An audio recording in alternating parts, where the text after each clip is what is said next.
আসসালামু আলাইকুম everyone. My family blog থেকে সবাইকে রমজানের শুভেচ্ছা। এই রমজানকে সামনে নিয়ে আপনাদের সামনে আমি একটা কমন রেসিপি নিয়ে হাজির হয়েছি, যেটা ছাড়া ইফতারির পরিপূর্ণতা লাভ করে না। ছোলা ভুনা নিয়ে আজকে আপনাদের সামনে আমি এসেছি। খুব সহজ পদ্ধতিতে আমি এই ছোলা ভুনা আপনাদের তৈরি করে দেখাবো। চলুন তাহলে দেখা যাক আজকে ছোলা ভুনাটা। আমি হাফ কেজি পরিমাণ ছোলা নিয়ে নিয়েছিলাম। তো ছোলাগুলো আগের দিন ভিজিয়ে রেখেছি।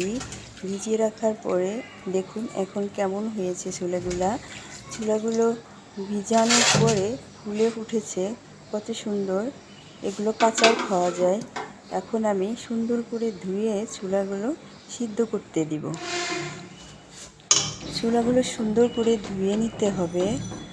আমি 3-4 বার ছোলাগুলো পানি দিয়ে ভালো করে ধুয়ে নিচ্ছি, যেন ছোলার ভিতরে কোনো ময়লা না থাকে। এই জন্য ভালো করে ধুয়ে আমি চুলায় বসিয়ে দিব। ছোলাটা ধুয়ে আমি চুলায় বসিয়ে দিলাম। 1 চা চামচ লবণ দিলাম। এটা সিদ্ধ হতে 20 মিনিট সময় লাগবে। 20 মিনিট পর, ঠিক 20 মিনিট পর দেখুন আমার ছোলাটা এখন সিদ্ধ হয়ে গেছে। এখন আমি ছোলাটা তুলে আবার একটু ধুয়ে নেব। দেখুন আমার ছোলাটা সিদ্ধ হয়ে গেছে। চাপ দিলে একদম গলে যাচ্ছে, ছোলাটা দেখাই যাচ্ছে। এখন আমি ছোলাটা চুলা থেকে নামিয়ে আবার ধুয়ে একটু পরিষ্কার করে নেব।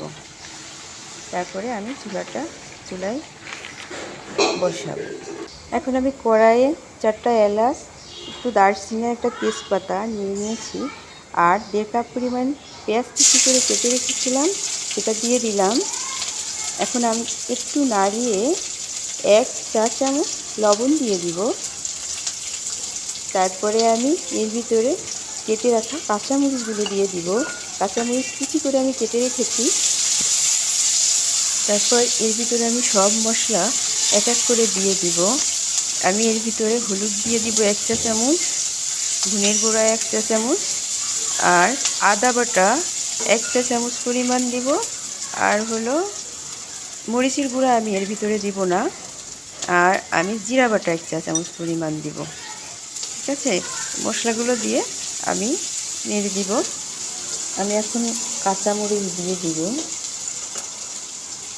দেখুন আমার পেঁয়াজটা ভাজা হয় নাই, আমি কিন্তু হালকা জালে পেঁয়াজটা নাড়ছি যেন পেঁয়াজটা ভাজা না হয়। এখন আমি আস্তে আস্তে সব মশলাগুলো দিয়ে দিব। পেঁয়াজটা কাঁচাই থাকবে, এভাবে কাঁচা কাঁচাই থাকবে। এখন আমি আদা বাটা, রসুন বাটা আর জিরা বাটাটা দিয়ে দিব। দিয়ে একটু নাড়ব।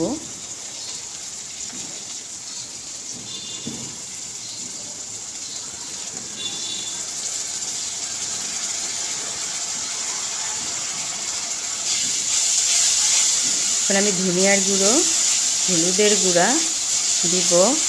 আর আমি শুকনা মরিচের গুঁড়া কিন্তু এর ভিতরে ইউজ করবো না, কারণ আমি কাঁচামরিচ কেটে দিয়েছি। কাঁচামরিচ দিয়ে ছোলা বোনা খাওয়ার মজাই কিন্তু আলাদা।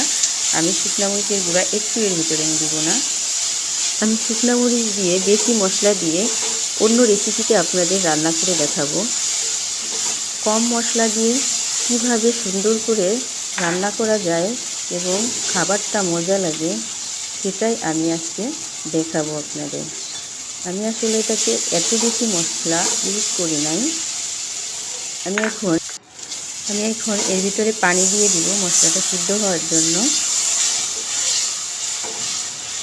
তারপর এর ভিতরে আমি হলুদ আর ধনিয়ার গুঁড়ো দিয়ে দেব। দিয়ে আমি মশলাটা ঢেকে দিব। মশলার তেল না ওঠা পর্যন্ত মশলাটা আমি নাড়তে থাকবো।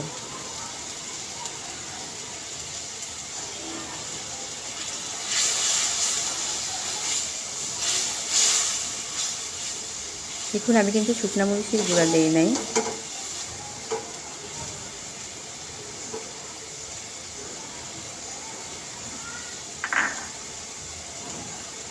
এখন আমি ঢেকে দিব। মশলায় তেল না ওঠা পর্যন্ত আমি ঢেকে রাখবো। দেখুন আমার মশলাটা তেল উঠে গেছে, তার মানে মশলাটা হয়ে গেছে। এখন আমি সিদ্ধ করা ছোলাগুলো ধুয়ে রেখেছিলাম, ওইগুলো আমি এখন এর ভিতরে দিয়ে দিব। এখন আমি এর ভিতরে ছোলাটা দিয়ে দিব। ছোলাটা দিয়ে দিলাম। এখন আমি এটা ভালো করে নাড়ব। মশলাটা ছোলার সাথে ভালো করে মিশিয়ে তারপরে আমি পরিমাণ মতো পানি দিয়ে দিব। পানি দেওয়ার আসলে কারণ হলো যে ছোলার ভিতরে মশলাটা ভালো মতো ঢুকে, এজন্যে আমি পরিমাণ মতো পানি দেব। আপনারা আপনাদের পরিমাণ মতো পানি দিয়ে নেবেন। বেশি পানি দেওয়া যাবে না, একেবারে বেশি পানি দেওয়া যাবে না। ছোলাতে মশলাটা ভালো করে মিক্সড করার জন্য আমি একটু নাড়তে থাকব। দেখুন কাঁচামরিচের ছোলার বোনা কিন্তু কালারটা অন্যরকম হয়, আর শুকনো মরিচেরটা অন্যরকম হয়, তবে কাঁচামরিচেরটাই বেশি ভালো লাগে। দেখুন আমার মশলাটা মিশানো প্রায় হয়ে গেছে। আমি এখন পানি দিয়ে দিব। এখানে আমি পানি দিয়ে দিলাম।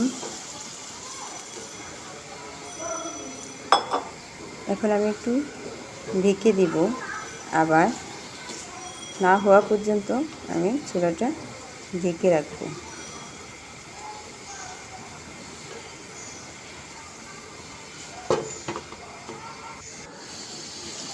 দেখুন ছোলাটা হয়ে গেছে প্রায়, নিচে একটু পানি আছে। আমি একটু নাড়া দিয়ে আবার 2 মিনিট আমি ঢেকে রাখব।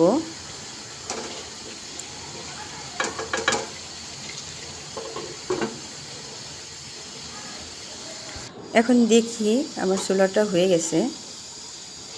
দেখুন আমার ছোলাটা হয়ে গেছে প্রায়। আমি কিন্তু ছোলাটা ভিজা ভিজা রাখবো, নিচে পানি রাখবো না, কিন্তু মশলায় আমার ছোলাটা ভিজা ভিজা থাকবে। আর দেখুন আমি কাঁচা পেঁয়াজটা একটু মানে ভাজি নাই তো, কাঁচা কাঁচা আছে, এই জন্য আমার ছোলাটা একটু ভেজা ভেজা থাকবে। আপনারা যত বেশি পেঁয়াজ কুচি করে দিতে পারেন ছোলা কিন্তু তত বেশি মজা লাগবে। এর ভিতরে পেঁয়াজ কুচি বেশি দিলে বেশি মজা লাগে। আর আপনারা আপনাদের পরিমাণ মতো লবণ দিয়ে নেবেন। আমি একটু লবণ কম খাই, আর ছোলা সিদ্ধর সময় সবাই একটু লবণ দিয়ে নেবেন অবশ্যই অবশ্যই, কারণ ছোলা সিদ্ধর সময় লবণ না দিলে কিন্তু ছোলা একটু মজা লাগবে না। এখন আমার রান্না শেষ। দেখুন আমি এখন এটা পরিবেশন করব। এখন কি ইয়ামি লাগছে। আমি যে মশলাগুলো দিয়েছিলাম এর ভিতরে, দারচিনি, এলাচ, তেজপাতা, এগুলো আমি তুলে রাখছি। এগুলো থাকলে আসলেও দাঁতের নিচে পড়লে ভালো লাগে না, এই জন্য এগুলো আমি তুলে ফেললাম।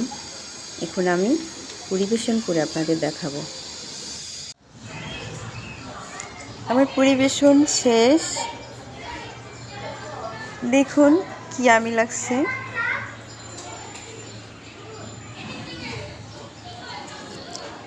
সবাই ভালো থাকবেন, আর আমার চ্যানেলটা সাবস্ক্রাইব করতে ভুলবেন না। যারা করেছেন তাদের অসংখ্য ধন্যবাদ। প্লিজ প্লিজ প্লিজ আমার চ্যানেলটা সাবস্ক্রাইব করে আমার পাশেই থাকুন। আল্লাহ হাফেজ, ভালো থাকবেন।